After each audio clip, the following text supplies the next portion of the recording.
I am very, very excited for this one. I'm excited for it for two reasons. One, because there's nothing more fun than talking about kind of trends at the beginning of a year when nothing yet has been proven and we can speculate as recklessly as we'd like. But even more so, because of my two guests today. And I am just thrilled to be joined by maybe our most frequent guest, Simeon Siegel, the managing director and senior analyst at BMO Capital Markets. Simeon, thank you so much for being here. The best descriptor I can get is most frequent. I got to up my game. I mean, there are so many others, but we don't want to make the other guests feel bad. And Jason Goldberg, Chief Commerce and Strategy Officer at Publicis. Jason, thank you so much for joining. So glad to be here. Although you have made me feel bad, I'm super jealous. And my new KPI is long-term KPI is to catch up. Strive for frequency.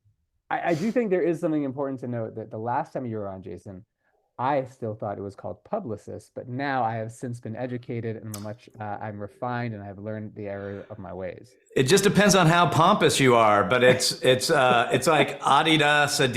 It's all good. Just don't call us late for dinner. I'm aiming for max levels of pomp. So what are we going to do today? We are going to do a very, very short introduction to Placer, as we always do, just to make sure those of you who are new can get a sense of the data that's informing kind of what will be in the background today. And then we're going to look at our big trends for the year. And as always, we will take questions. As opposed to taking at the end, we like to take questions throughout the whole course of the conversation. So please send them in at any point throughout by clicking on the Q&A button situated at either the top or bottom of your screen, depending on how you have Zoom configured. Into the introduction, and we'll do this super quick. What is Placer? What is our data? We're a location data company. What does that mean? People vote with their feet. We show you how they vote across the United States every single day. We do that by observing a panel of tens of millions of devices. We then utilize machine learning and AI algorithms on top to make estimations on retail visits to locations across the country. And we present that data in a wealth of different reports within our platform on everything from cross-visitation, true trade areas, the customer journey, and a whole lot more. I think we burned through that one. So now we can get to the good stuff. What is coming in 2024? But before we really dive headfirst into the new year, we got to take a little look back. And Jason, I will start with you here. What was the big lesson learned from the holiday retail season? And was there anything in particular you liked or disliked?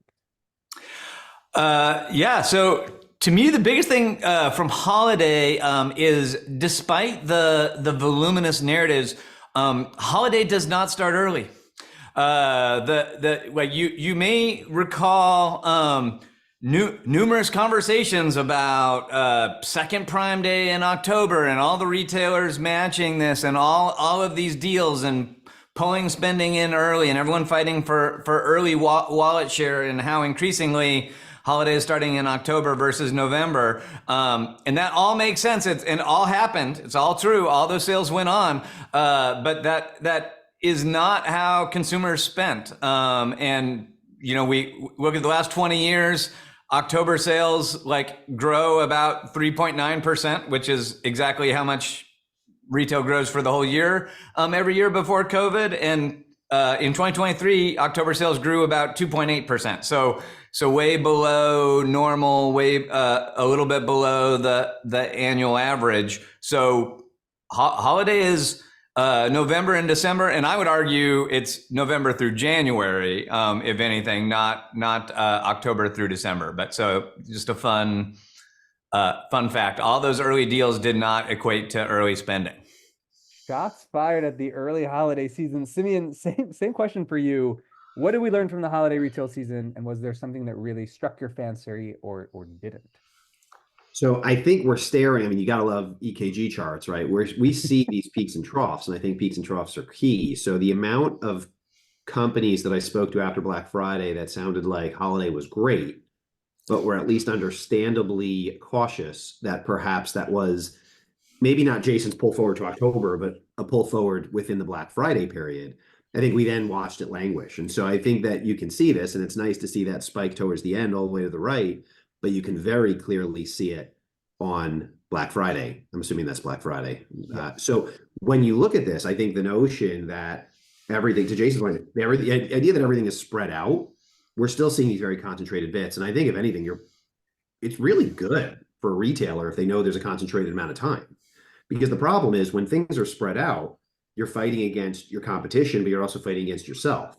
You don't know when to roll out what deals, what discounts, what product. If you know there's a concentrated day, you go full force. You make sure you have like that is your boardroom or your war room, and you better execute. But you know that that's when you want to do it. And so if we continue to see paths like this, that is a good thing. But I do think the amount of people that were very pleased but cautious started off the holiday very differently than maybe it ended. Very interesting. Now turning into another question where we're going to look back before heading forward. And Simeon, I'll start with you here. Give me one retailer, retail category, retail decision from 2023 that you loved, and tell us what other retailers or the retail ecosystem can learn from this. Listen, I think one of our very first among my incredibly frequent visits to your virtual office here was a fight over off price. And I think that will be something you and I will continue talking about. I don't think it's very innovative for me to say, but I really believe that off pricers are one of the most disruptive forces in retail, which sounds mind blowing because there's no internet, but I think they win because they don't have e-com, not in spite of it. So I think I want to continue to watch the importance that they're going to place to the brands. I think we know off pricers have been taking share from the customers, but I think what's increasingly becoming part of the story is the understanding they're actually taking an increasing amount of share vis-a-vis the brands. And so as brands don't want to be in the full price department store channel as much, or at least be seen as brand eroding propositions, I think you move product invisibly through off price. I think we continue to see that. So again, maybe a boring idea with hopefully a little bit of a different angle. I mean, I don't think it's boring at all. I also think there's something that's super interesting. We love off price. I think, you know, Simeon, we share that kind of passion and joy of kind of tracking that space. But one of the things that was really interesting for us is every now and again we like to kind of poke at sentiment, which is not our forte by any stretch, but still something that's interesting to look at. And one of the things that we saw when we did kind of some polling work was that the people who had most found off price over recent years tended to be the highest income bracket, who had been most converted and said they were going to be doing this much, much more, which is so interesting because it's this kind of a value lane, so to speak, that kind of has brought in even more excitement from the least value sensitive track of audience. Well, and remember, and then I will pass it to Jason. Also, I didn't realize you put up this slide. You were supposed to let me say that and then do the slide. It looks like I'm just feeding your answer here, but I do think you go back to the conversations we've had. You look at a business like TJ Maxx, which is a different type of off-pricer, to be very clear, than some of the others, but they optimize for value. They don't optimize for price. Discounters optimize for price, and so this is not necessarily a income demographic conversation. It's a value offering conversation. A super important point. Jason, going to you, same question. One retailer, retail category, retail decision that you loved in 2023 and what we should learn from it. Yeah, so I'm going to answer and throw a Molotov cocktail in this whole off-price conversation simultaneously, because I would argue it's a no-brainer. Off-price won 2023. I would also argue it was almost exclusively digital, because the off-price I'm talking about is Temu and Shein, which like did not have brands associated with it, but the two of them together probably sold $46 billion worth of stuff in the United States online last year. With like very low price points. And so, you know, when you say to me, like, what retailer was the bright spot of 2023, to me, it's Shein that became the largest apparel retailer in the United States. They blew away their traditional competition, like the fast fashion guys, and they invented this new business model, this on-demand business model, where they're essentially using AI to scrape TikTok and launching SKUs in a week, and where you know, Gap used to make 4,000 SKUs a year, and H&M totally disrupted them by making 25,000 SKUs a year. Shein is making 6,000 SKUs a day, and that to me is fascinating. And so I get, you know, to me they're the retailer of the year. Isn't it even more, Jason, that you brought up Temu, which came out of nowhere right afterwards and seems to have, it's like the speed with which these businesses have materialized? 100%. Temu is super interesting as well. From a retail of the year, it's safer for me to say Shein because It's probably true at this point that Shein has a clearly sustainable business model and is probably profitable. And I don't know if you heard from Jamie, the CEO at Authentic Brands, that at the beginning of the year, that he's like, hey, we partner with Shein, and spoiler alert, they're way bigger than all of you talking heads think they are, and way more profitable. And the stupidest business decision I've ever made in my life was to buy Forever 21 because I completely missed Shein and Temu coming into the market and how disruptive they would be. So Shein, I feel like is pretty established at this point, and maybe we'll get a look under the covers if they do the IPO. Temu is super interesting, grew way faster from 0 to 1 million, or from 0 to 4 billion, or whatever you want to call it. It's amazing. They spent a lot of money on marketing to do that. And like, it's easy for critics to throw rocks at it and say, hey, it's unsustainable. And they're just spending a bunch of PDD money, which, you know, we all said about Amazon for 20 years as well. I mean, I will say for all of the online only, Shein definitely was poking at their brick and mortar potential with the end of last year with a bunch of those pop-ups. We saw the success. We had, like, you know, both validation from those, the shopping center owners that were working with them of how impactful it was, and some of the increases we would see in trade area where you would see the Shein pop-up. It became something more than just an effective way to get access to product, but it was clearly a brand that resonated with a lot of people. Jason, let's stay with you, and let's now kind of shift focus to 2024. Give us, and you know what, I'll add the caveat here that again, I've had the privilege of talking to Jason and Simeon quite a few times so far. The questions today are going to be as basic as possible, because I find that with some of the people I've learned the most from interacting with, just give them room to kind of share their big ideas. That's how I like to kick off my year. So that is what is kind of the motivation for a lot of the webinar today. So Jason, give me a retailer or a retail segment that you're excited about in 2024, and tell us why. Yeah, I wish I said donuts, just because I see Parlor Donuts on this side, and I'm always excited for donuts. But related to that, to me, the category that I spent the most time in and am most interested in right now is grocery. And the reason I'm excited about that category is it's the category that's getting wildly disrupted by digital right now. Like, if we were talking about apparel a minute ago, apparel largely got disrupted by digital 8 years ago, 10 years ago. You know, if you were at Circuit City, you probably got disrupted 20 years ago, or Toys R Us 15 years ago. If you're Kroger and Albertsons, you're getting disrupted by digital this week. And so I think the Instacart IPO, I think the super interesting pivots at Kroger, the huge investment and success that Walmart is making, how we all shop for food is dramatically different in 2024 than it was in 2019. And that makes this a really interesting segment to me. Why? Because I don't know that I actually would argue almost not the opposite, because it's okay. Fair to say that digital hasn't had its impact, but I think the 180ness is not necessarily as 180 as we might expect. So I like it. And for sure, by the way, like, digital grocery sales went down in 2023. So what I'm not saying is like, oh, it's all digital. I'm saying digital disrupted it. And so what I care a lot more about than where you place the order is what you decided to eat. You used to decide what to eat with this very simple lead source that we had that Placer AI is super helpful for finding. It's called Saw in Store. The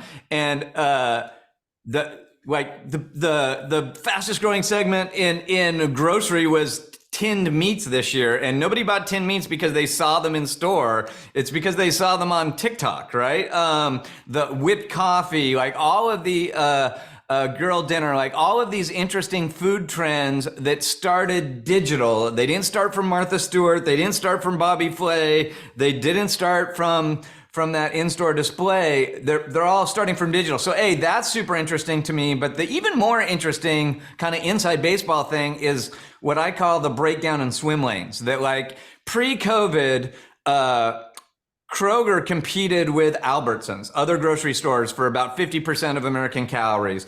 QSR competed with other QSRs for about 30% of calories. Fine dining competed for 5% of calories.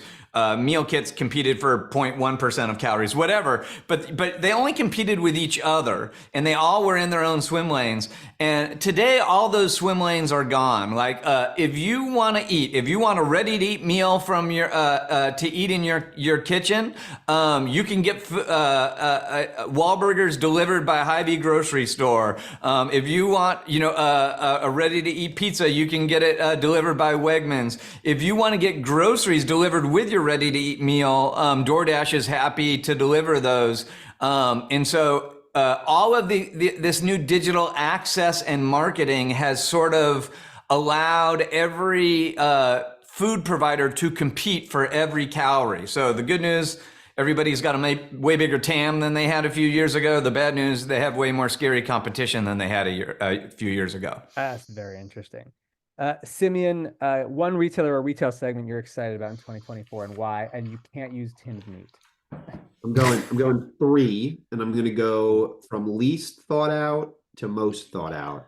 So 1, in the spirit of Jason's let's focus on TikTok, I think we all need to very seriously watch what's happening in the Sephora and Ultas of the world with tween age and below aisle raids, right? So we're watching wild things happen with very young age consumers in skincare. So this is my haven't thought about it at all, or haven't put real thought to it at all, but definitely on my radar of things to understand. Number 2, so this is maybe a little bit of Jason's Molotov cocktail style. It is fascinating to see this donut, and I will feign my own ignorance.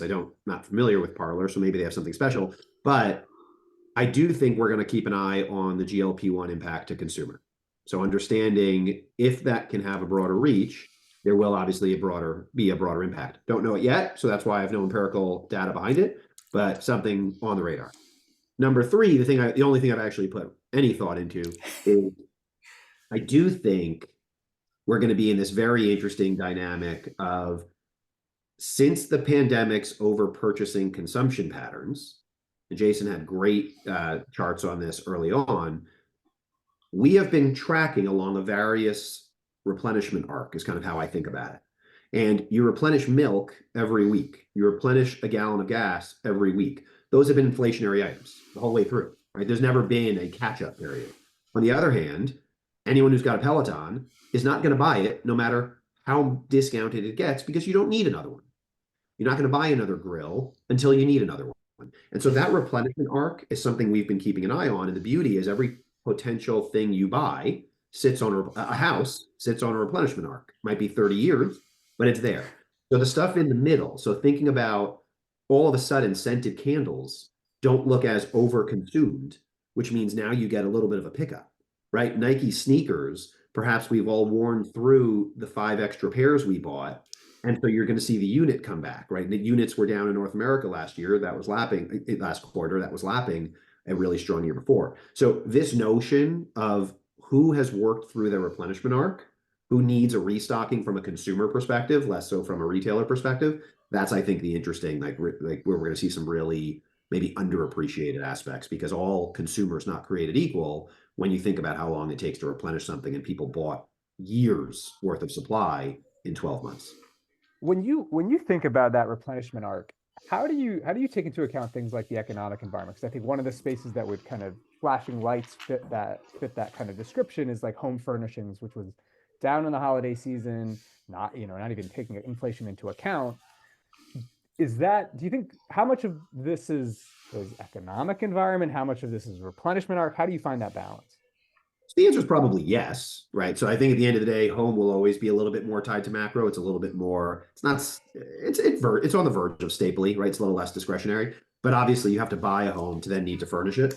And so you do need to, that first bit, that housing starts, will obviously depend on mortgage and supply. So there's definitely a conversation around rates and macro.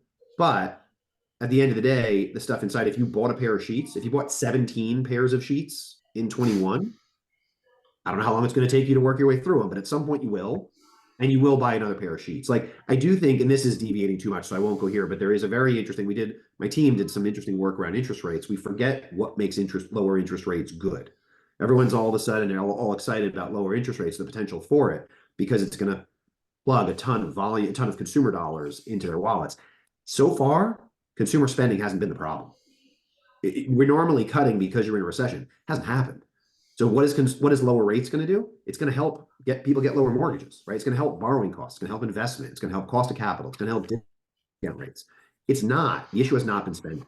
And so I think that's, as we think about the economic impact versus the replenishment, I have loved the idea of focusing on replenishment rather than recession for the last 3 years. And I think that's a very important aspect because, again, I don't know about you, but I finally burnt through all my Bath and Body Works candles. And you do smell amazing, by the way. Straight through the screen. So many candles, it's incredible. Let's go to the flip side of this. So we talked about the things that kind of excited us. Let's talk about the things that concern us. And Simeon, I will start with you. What is one sector or segment that you think could be facing an especially challenging year this year? A bonus points if it's one that will surprise. By the way, gosh, I remember when we did the AMC, the first conversation, I think one of our first calls, you like threw, it was like when it first started going out and you like threw it out and like all the Q&A blew up. Yeah, easy one. How about connected fitness, right? Since we're on the other side of this. No, listen, I think taking Jason's point about changing competition, I think we know there is no question that whatever you want to call athleisure, comfort is now a part of our attire. And whether you're going into the office or not, whether you're wearing, it does not matter. Comfort and tech needs to be incorporated into product, which means that Nike's no longer just competing against, let's be elitist and say Adidas, right? They're competing against Ralph Lauren. And so the idea that companies need to internalize that the pie is now just one large pie when it comes to what you're wearing, as opposed to my formal area, my casual area, my on-court area, right? I mean, Nike sells drastically more, not drastically more, but they spell more than most companies' entire combined revenues in their category called sportswear, which has nothing to do with on-court apparel. So I think as we think about what the competition used to be, what the competitive set used to be, it's no longer, it's this changing swim lanes idea, Jason, I totally agree with. Jason, same question for you. One sector or segment that could be facing an especially difficult year this coming year. Yeah, so I'm really actually worried about the consumer electronics industry. I spent a good portion of my career at Best Buy. I have a personal love for Best Buy. Like it's a recreational activity for me to go to Best Buy. It comes as a surprise to a lot of folks that don't cover our industry really close that their industry lost the pandemic. They're like on average from 2019 to today, retail is up about 35%. Consumer electronics is up 2%, 1.9%. So it's the category that performed the worst during the pandemic, which in some ways is counterintuitive because if you remember early on, we all stocked up on work from home gear. There's a lot of things that factor into that. I do think the replenishment cycles is super interesting and the products are evolving enough that the replenishment cycle is changing in some unfavorable ways for brands and retailers. They're not innovating new products to accelerate that replenishment cycle as much. And they're the category that was most differently impacted by inflation. Like they've actually had deflation the last 3 years while everything else got more expensive. So that's a little part of it. But all that combined, let me just say, I thought consumer electronics days were numbered 5 years ago, and new management team came into Best Buy and wildly exceeded my expectations and did a great job. But I worry that some of those market forces are still catching up, and nobody's going to the store to buy Spotify playlists on plastic circles anymore. That TV you have is probably good enough and it costs 12 cents and it's probably going to last for 20 years on your wall. So I am worried about that category that traditionally has been a really important part of our industry. Hey, Ethan, can I challenge the question? Yeah, please. Because first I heard the question, just went with it and gave an answer. But like as I sit here and think about it, I think this is going to be really fun, and I think this is a really good sign. But I think for the last 3 years, you and I have been having, and the three of us, I'm sure you've been having them with Jason. Like, I think we've all been talking about these clusters of what's the industry that's going to work, what's the industry that's not. Because starting at COVID, probably earlier, but it was always, is it a rising tide or a receding tide? Do we have a crazy amount of inventory? Do we have none of it? You couldn't predict, right? Retail is about predicting supply and demand. Very hard to do. But you couldn't predict your supply. You're not supposed to forecast your supply. You're supposed to believe that logistics are going to work, and your job is to predict demand and create what it is you need to create. That didn't happen. I'd like to think that if we actually look at the data right now, we're not seeing these giant clusters that we saw during the pandemic. Like, again, looking at this past quarter, which is about 2 months old already, but the most recent where we got a bunch of different prints, we got companies that sell the exact same thing to the exact same people seeing exactly differing results, right? Michael Kors revenues were down. Coach revenues were up. Target down. Walmart up, right? Big box, like half the retail, TJ, Burlington, Ross up, Nordstrom, Rack, Old Navy down. And the list goes on and on. Look at it through furniture. Like, we watched winners and losers. And that's what's supposed to happen, right? You're supposed to be able to say, I'm a good management team. I have execution. And so to your point, when I brought up your question about housing, yeah, there's going to be macro, but macro dominated and suppressed any ability to stand out. And that's not happening right now in a very encouraging way. And so I do want to throw in this idea that I think the next time we do this, we're going to be looking back and saying, oh yeah, this was a year of winners and losers, perhaps more so than a year of sectors. I think that's a super important point. I think that one of the big takeaways from the pandemic that for me, I hope we keep with us is the idea of like context, right? So, one of the things that we were really keenly aware of is, I don't know, when everything was shut down except for, home improvement and grocery, was like, hey, if you're home improvement and grocery, you're going to see more visits than other people. And we shouldn't judge an apparel store for having 0 visits if they're closed, right? And obviously it's the most simple perspective, but I think this idea that context does matter. There are segments that have better tailwinds, and that matters in how we judge. So there are better scenarios and lesser good scenarios. But yes, you're 100% right. This idea of judging retailers not just within their kind of category lens, but for their specific decisions and their specific performance is something that has to be a much bigger piece of the puzzle. Let's go to the idea of flexibility. This is one of the interesting topics in that in every segment that we work in at Placer, so it's real estate, retail, CPG companies, economic development organizations, we work with investors. This is a topic that is exciting for everyone. And Jason, we didn't talk about Chiemba before, but I wanted to make sure it was here. So reading each other's minds. We hear so much about the growing importance of flexibility in physical retail. And we think about things like pop-ups and we think about flexible lease terms. How big is the shift to flexibility, and is it sustainable? And I'm going to ask you both the same question. Jason, start with you. So I think it is important, but I think the level of hype it's getting right now is probably not sustainable. And the reason I say that is that physical presence is more fundamentally important than people realize, right? Like, so part of in my mind, the trend around pop-ups is largely because there's excess inventory at the moment, and there's a lot of brands that built some digital awareness and got to some certain level via digital marketing and buying eyeballs from Facebook, and then they're trying to get to that next level, and they're using physical presence to do it, which works and makes a lot of sense, right? So you see a lot of those pop-ups, but the reality is, to really grow to become a dominant global brand, or even a dominant brand in the United States, you need that persistent physical presence. And so I think in the long run, the real estate inventory levels normalize a little bit. The landlords get a little bit more leverage, not saying all the leverage they once had, but more leverage than they have at the moment.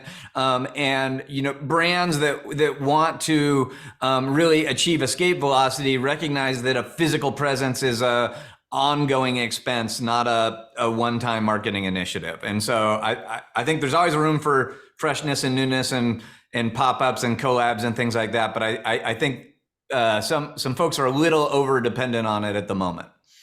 Interesting. Simeon, same question. How big is this emphasis on flexibility, and how sustainable is it? So I'm going to turn it around. I'll use my opportunity to answer it by asking you the question. And it might be that you guys were able to do this or you weren't, but were you able to then use this and see what the traffic was to the rest of the mall? So were you able to trigger whether this Taylor Swift looking mountain of increase at Kenwood actually drove byproduct? Like, did it drive people into other stores in the mall, or was this a Shein specific that everyone congregated? It drove longer visit durations. I don't have the exact numbers in front of me, but it did drive longer visit durations, and it did so, which gives us that indication that it's kind of this extended mall visit. It's obviously a little bit less. You're a little bit Right. less direct when you deal with a pop-up within an enclosed mall. When we looked at open air centers where some of these were, there was increases in visits elsewhere too. Because I think the beauty of this is one of those where Jason and I can opine and we can think about where the future is going to go. But the answer should be as simple of, did this drive traffic to other assets in the mall? And is the perception that it's going to stick around? But if I only tune in to see Taylor on whatever Sunday football I'm watching, like does that give me a real NFL boost or not? So if you find the data that says, no, people coming for Shein pop-ups outside are now gravitating elsewhere, well, then there's a huge reason to say, well, I want that. And that's going to help drive, and I'm going to use it as a traffic driver, if nothing else, as long as I carry the lingering impact. If I'm showing up for one Mr. Beast opening, an American Dream, and then I'm not going back, right? Well, then obviously there's your answer as well. Yeah, and that's a super important point about how kind of sustainable these things are. But I do kind of like the point you made. There's an element of you need to drive interest. You hear that, Jason? He likes my point. That's why I was chuckling. I like all your points. I'm not as picky as Ethan. I think it's super important because this idea of we're competing constantly for mind share. And so this idea of like, oh, I have this exciting pop-up this week. Anything that's going to get me off the couch and into my car to drive to a space as opposed to another one. I mean, that's a value add. You're right, though. You do need to have this kind of trickle effect. If I come to Shein and I go straight home, it hasn't done the job. I will tell you, and sorry, Jason, if I just cut you off, I will tell you, looking at these two line graphs, and we're just staring at the line graph, so the other data, it's a very, the right side, the Seattle visit is a very different looking visit than the Kenwood. Kenwood looks like this place has nothing going on. They got 1 week lift or 1 day lift, and then it's over, right? Seattle looks like they've been trying. They're working their way up. They're building. There's something there, and this was like a nice little boost, and maybe there's a little bit more value behind it. But if you tell me that everything just looks like that mountain, chances are it's really not giving me anything that I can do much with beyond simply the visit that day. Yeah, it's so interesting because you really do need longer peaks. My favorite example of this was there was the Kim Kardashian pop up in the South Coast Plaza. Who's that? I think she's on TV. And we looked at data, and it was really early on in my time at Placer, and you're looking at a mall that saw this massive drop in visits, and we're like, oh, this mall must be terrible. But then the person who was with us was like, no. This is the 4-month period that there was this Kim Kardashian pop up, and you can't compare anything to it. There was like lines around the block, and you're like, oh, okay, it's interesting. So you get these kind of, the more context you give it, the more you can kind of see the peaks in their seasonality and in all of its kind of beauty. I do want to shift. We've talked a lot about retailers. Obviously, we've talked about the consumer as well, but I want to dive into kind of the consumer a bit more. And Simeon, I'll start with you, and then Jason, I'm going to come to you with the same question. We're whipping out our crystal balls now. We're looking into the future. What do you think is going to define the consumer in 2024 from a retail perspective? Because that's an interesting question. Again, recognizing that, at least from my perspective, the consumer has still been spending. Now, I would caveat that holiday spending should never be indicative of consumer health. We, for better or worse, have a fantastic ability to overspend during holiday. But so far, I think it hasn't been a health issue, but I think the macro obviously will matter. So I think as you think about what impacts the consumer, I think that's where you do have your conversation about, well, what does the money look like in my wallet?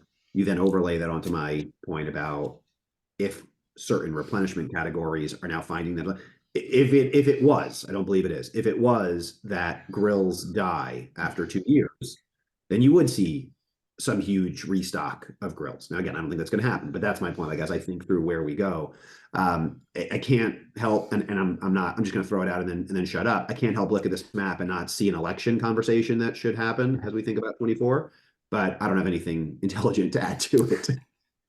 But it feels like there's enough external factors that we're going to have to be watching. Jason, same question. Jason, drop some brilliance.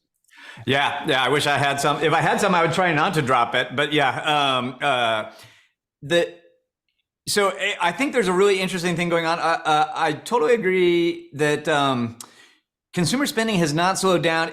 Like, there is some indication that it started to change based on some macros. But what's a little interesting is it's like it's changing based on a very trailing version of the macros, right? Like, so it feels like the macros are starting to turn into tailwinds. And now I'm hearing a lot of retail CEOs, especially in grocery, say they're seeing consumers trade down to lower cost proteins and do a lot of things you normally do when there's economic headwinds. So that's a little interesting to me. But what I think is going to happen this year is what I've sometimes been calling the bifurcation, but maybe Simeon came up with a better way to describe it, is like consumers are picking winners and losers. That, essentially these last 3 years, we had the greatest 3 years in the history of retail, right? Turns out you mail $6 trillion to every man, woman, and child in the country, and don't let them spend any money on airplanes or concerts, and you sell a lot of stuff. And it didn't matter how good an operator you were in that environment, you grew and thrived, like, frankly. But now that those times are behind us, and in some cases it pulled demand cycles in, and so like it's even maybe a little more lean looking forward. You're going to see the people that are able to execute well and capture consumers' attention and loyalty well do well, and you're going to see other people in that same category not do well. And so I do think this is going to be an interesting year where the consumers pick a lot of winners and losers, and I do think the landscape's going to look meaningfully different by the time we get to December. That's super interesting. I think this idea that both of you are kind of hitting on, of this kind of the return of the winners and losers piece is super important and really interesting to kind of think about. I'm going to skip the challenge. We talked about it a little bit. Ethan, you put up that you guys have a really interesting, the map we were just looking at, I think, is important. Yeah. Can you talk about that a little bit? Like, and do you have a view? Do you think any of that reverts? So I'm not going to pretend like I know my geography, but it looks like Montana probably got a big boost in there somewhere. So you can tell me if that's one of the big numbers. Like, does that come back as you're thinking about it? So this is interesting. This is looking at net migration. This is from October 2023 comparing to October 2019. Obviously, when we look at migration, the longer the lens we take, the more impactful it's going to be. And we also need to remember it's very small percentages are very meaningful, because the average, stealing this from a colleague at Colliers, but he, I think some in very large proportion, only a very, very small proportion of the country possesses enough means to actually move to another state. Like, it's more expensive to move states than most people have saved in a given year. So it's small changes are very significant. I think this is leveling out, which is indicating to us, as apart from areas where there's seasonality. So I live in Chicago and then I go to Arizona for kind of the winter. We are seeing that the winners are kind of stabilizing. Those who have lost a little bit are stabilizing. A lot of it, by the way, when you look at a micro level at some of the kind of, quote, post-pandemic losers, when we thought about major urban areas, that's coming back pretty quick, right? And so it's a lot of that we were already seeing in the height of the pandemic. So young people moving into spaces that maybe they hadn't been able to afford in the past. But areas like Austin, Texas, and Tampa, Florida, and Raleigh, North Carolina, these were places that were on the rise pre-pandemic. They got a big boost, and that's starting to settle in, is what we're seeing now. I feel like the biggest boost on here is thanks to the Yellowstone TV show, and now that Costner's out, it's probably going to level out. If you knew how many times a week I send my wife a picture of a ranch in Montana and tell her this is where we should move, it's become. She thinks I'm joking. I would do it tomorrow. Yeah. I kind of wish I was Kevin. I definitely see you as a guy that's putting down his Excel spreadsheet and going to start tying cattle fences for a living. I feel like She does say to me that you would never want to be on a farm, and I'm like, yeah, that's 100% true. But I would like to wear a hat and a flannel shirt, and the only place you're allowed to do that is Montana. Listen, since I'm saying it, I will say if we're throwing out like we can go like most random fact of all of us, I have lassoed a horse. I'm just saying. In real life. Long time ago, but it has happened. Ethan, I know that the indigenous residents of Montana really love it when people move there that don't want to farm and just want to wear a hat. Isn't that part of the questionnaire when you get? I mean, I think I'd look okay in the hat. I feel like I could pull it off, but we'll find out. I'll send you pictures of my eventual ranch in Montana. Really looking forward to our podcast where we just do pop culture. But that was coming next week. All right, let's do this. We are running short on time. Let's go quick. We have 2 left, and we'll go through them a little bit quicker. Simeon, start. What is the biggest opportunity in retail in 2024? Is this different than the one from earlier on the call? Yeah, that's the segment that's there. This is more like wider. Hey, everyone should be aware of like TikTok is on the rise, or hey, there's this thing called a mall that you should use, like that. Listen, I think there's one person in the audience that's like itching for a shout out, and I think it's our combined mutual friend, Steve Dennis. And so for him, I will say, I think there's this magical thing called a store that if people can internalize really well, that's great. No, but listen, I think that if we are collectively right, if the 3 of us, I think have all now agreed there's an opportunity to win and lose, then I think what's exciting, the most exciting, the biggest opportunity is know your consumer, is get your inventory management down and run a business. And you haven't been able to do that, or you haven't needed to do that. It's been one or the other, but now you're there. And so I think that's this great opportunity. And God forbid rates come down and you can actually go fund that business, or something else happens that helps you, then fantastic. Or on the flip side, deal with the Red Sea. But like recognizing that you're in a micro business and you have the opportunity to do so, fantastic. And again, my variable would be so different, again, less thought out would be if GLP-1 really does become something broad-based, I think the fitness industry is going to be really cool to watch. Very interesting. Jason, same question for you. So side note, I said in an earlier answer, bifurcation. So I feel like Steve Dennis is totally set and happy. To me, what I think is a big opportunity this year is super hackney and cliche, but it's going to be different this year, is personalization, right? So I've been pleasantly surprised we haven't talked that much about AI yet, but AI is this big looming thing out there. And to me, in the long run, the biggest impact is it finally enables us to have these more individualized, personalized experiences with each consumer at scale. And I think when we look back on 2024, we're going to say, hey, that's the year when Walmart just magically started putting the right stuff in my shopping cart. They earned my loyalty as a result, and Target did not, and lost my loyalty, for example. Just not picking on Target, they may do great in it, but I'm just saying I think personalization is going to be the big divider this year. It's so interesting because I think in some areas I think that kind of that example on the AI side and kind of the baskets, because it's kind of the perfect use case, because you only need to look back historically. You don't need to have the burden of understanding what's happening in the now, and you can make that kind of educated guess on what the consumer is looking for in a pretty accurate and effective manner. The other area, the area where personalization is going to get rolled back, is in a lot of the advertising world. And so, when we think about things like cookie deprecation, and we think about, the challenges of, what we're seeing with the FTC and kind of restrictions on the types of advertising that can be done, where that advertising can be done, how we can kind of understand information about individuals. I think it's interesting because you're going to see this new balance of where the personalization is possible and how it's done effectively, and where it's, in some cases, getting rolled back.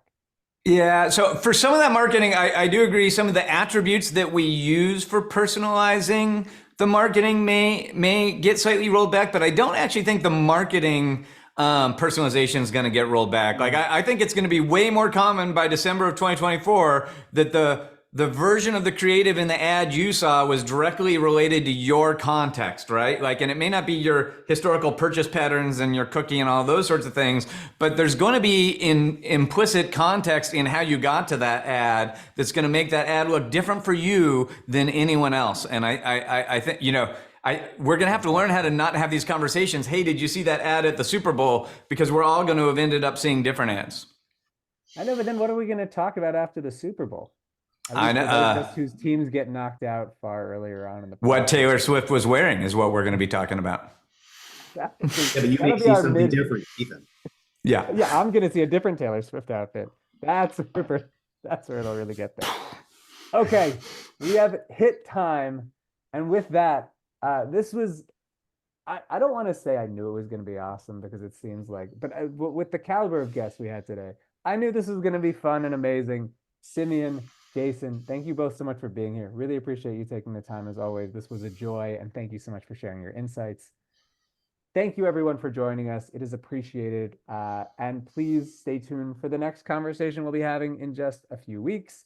We'll be joined by David Nolan from Hershey's, David Schwartz from Conair. We're going to be taking a look at the CPG product perspective at retail in 2024. So please join us for that. Thank you so much for being here today, Simeon and Jason.